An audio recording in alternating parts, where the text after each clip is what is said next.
Hello everyone. Let's see the packing of drugs under Drugs and Cosmetics Act 1940 and rules thereunder 1945. So in this video we will see what are different conditions and what precautions should be taken while packing the drugs under this act. The pack sizes of drugs for retail sale shall be as prescribed in Schedule P1. तो हमने सभी schedule introduction में ही देखे हैं, schedule P and schedule P1. Schedule P is the life period of drug and P1 is the pack size of drug.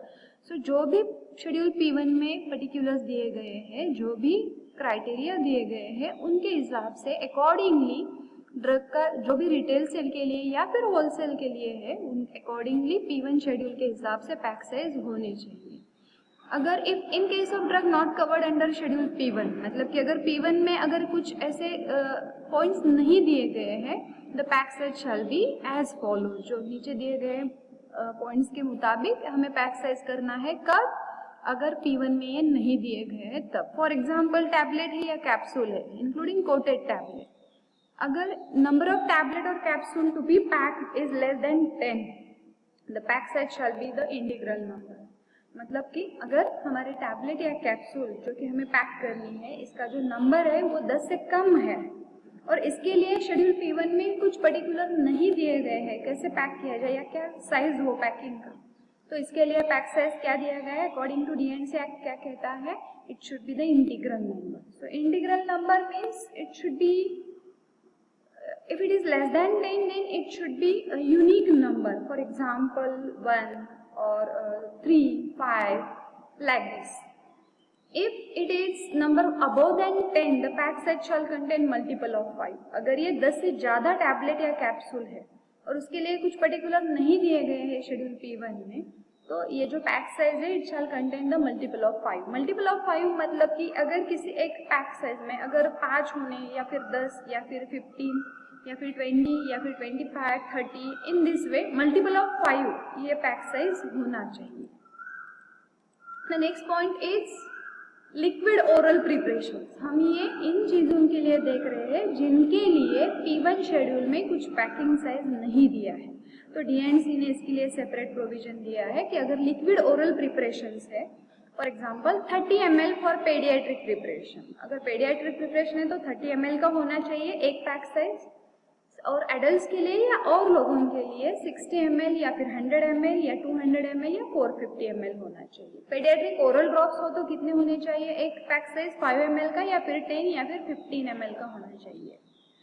Eye drops हो, ear drops हो या नेजल ड्रॉप्स हो, इसका पैक साइज होना चाहिए 3 ml और 5 ml और 10 ml. आई ointment हो तो 3 ग्राम, 5 ग्राम और 10 ग्राम होना चाहिए. That is the integral number. Packing of drug if this provision though they have given for the remaining, still it is not applicable to. ये किसके लिए एप्लीकेबल नहीं है? Imported formulations, the in preparation for veterinary use. क्यों नहीं applicable? क्योंकि इनके लिए अलग से पैकिंग क्राइटेरिया या पैकिंग पर्टिकुलर दिए होंगे मतलब दिए गए हैं. तो इनमें क्या क्या आता है? इम्पोर्टेड फॉर्मुलेशंस आता है, प्रिपरेशन फॉर वेटरनरी यूज आता है, एक्सपोर्ट के लिए बनाई गई प्रिपरेशन से उनका पैक साइज अलग रहेगा, ये इस हिसाब से नहीं आएगा. विटामिन, टॉनिक या कप प्रिपरेशन या फिर antacid, laxative in oral liquid form और unit dose including the applicaps. तो इसके लिए भी ये एप्लीकेबल नहीं है pack size. Preparation for retail sale to hospital, RMP and nursing home. जो भी नर्सिंग होम है या फिर हॉस्पिटल से या फिर रजिस्टर्ड मेडिकल प्रैक्टिशनर को अगर रिटेल सेल करना हो तो इसके लिए भी ये पैक साइज एप्लीकेबल नहीं होगा.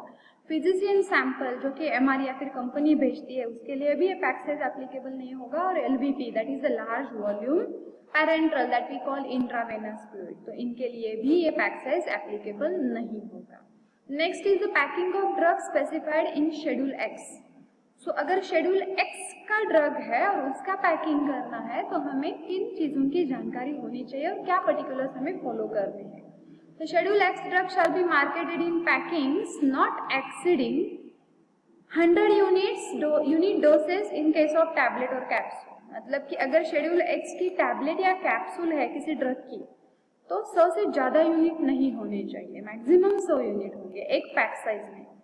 300 ml in case of oral liquid preparation, अगर कोई ओरल प्रिपरेशन है जो कि शेड्यूल एक्स का ड्रग कंटेन करती है तो 300 ml is much more, not beyond the 300 ml the packing size should be, and 5 ml in case of injections, अगर इंजेक्टेबल्स है तो 5 ml से ज्यादा पैक साइज नहीं होना चाहिए शेड्यूल एक्स ड्रग का. Nothing in this rule shall apply to packing is meant for use of hospital or dispensary subject to the condition. अगर किसी शेड्यूल एक्स ड्रग की प्रिपरेशन या दवाई हॉस्पिटल के लिए या फिर डिस्पेंसरी के लिए भेजी होनी चाहिए या फिर भेजनी है तो, और ये जो सप्लाई है, ये जो पैक साइज है, such a supplier made by manufacturer और डिस्ट्रीब्यूटर डायरेक्ट टू हॉस्पिटल और डिस्पेंसरी, मतलब कि कंपनी से डायरेक्टली हॉस्पिटल या डिस्पेंसरी में अगर आ रहा है, मैन्युफैक्चरर या डिस्ट्रीब्यूटर से डायरेक्टली हॉस्पिटल में अगर ये दवाई आ रही है शेड्यूल एक्स की, तो इसके लिए पैक साइज अलग होगा, तो ये रूल यहाँ पे अप्लाई नहीं होंगे. Hospital packs shall not be supplied to a retail dealer और रजिस्टर्ड मेडिकल प्रैक्टिशनर. जो पैक साइज हमने हॉस्पिटल के लिए बनाया है वो मेडिकल प्रैक्टिशनर आरएमपी या फिर रिटेलर को हम नहीं भेजेंगे, उसके लिए हमें अभी पिछली स्लाइड में देखिए वो पर्टिकुलर्स हमें फॉलो करनी है. सो ये रही the packing of drugs in ordinary, that is apart from schedule x, and packing of drugs specified in schedule x drugs. Thank you so much for watching this video. In next video, we will see the labeling conditions for Ayurvedic, Siddha, Unani and homeopathic drugs. Thank you so much.